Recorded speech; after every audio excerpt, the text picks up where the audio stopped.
Bonjour à tous, nous continuons la découverte de l'Australie. Après avoir découvert comment naissent les bébés koalas, nous allons aujourd'hui découvrir leur maison et de quoi est-ce qu'ils se nourrissent. Ensuite, je vous lirai l'histoire d'un petit koala, Cookie. À bientôt! Les koalas vivent dans ces grands arbres, des eucalyptus. L'eucalyptus est à la fois sa maison et son épicerie. Le koala mange essentiellement des feuilles d'eucalyptus, et pas n'importe lesquelles. Il les choisit avec soin, selon leur odeur, leur aspect et leur goût. Ses préférées sont les jeunes feuilles, mais elles sont difficiles à digérer. Le koala coupe les feuilles d'eucalyptus avec ses dents de devant très pointues. Le koala n'a pas besoin de boire, car les feuilles qu'il mange contiennent déjà assez d'eau. Le koala se déplace très lentement dans l'arbre dans lequel il vit. Grâce à ses pattes spécialement faites pour s'accrocher dans les arbres, le koala est un champion d'escalade. Cookie change de maison.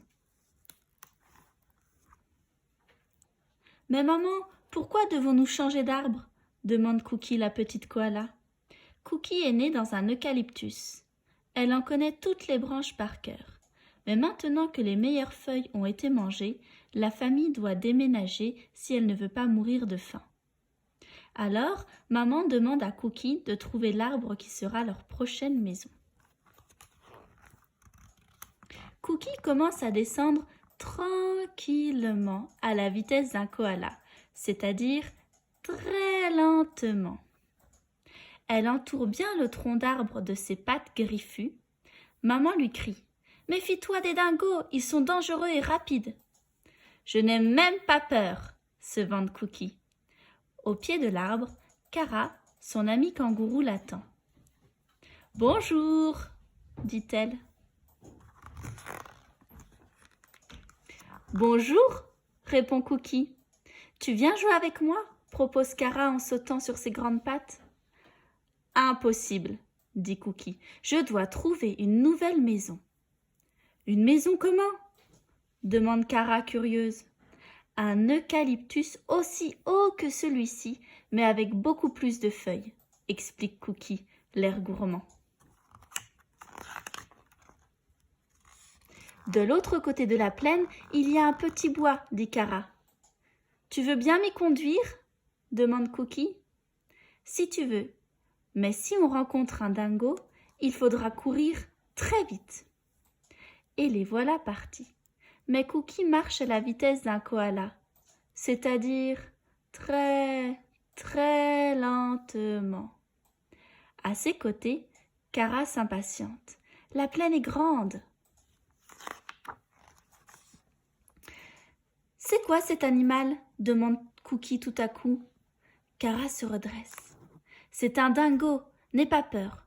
Nous sommes deux, il n'osera pas approcher. »« En voici un deuxième !» s'exclame Cookie. « Plus vite, plus vite !» la bouscula Kara en sautant autour d'elle.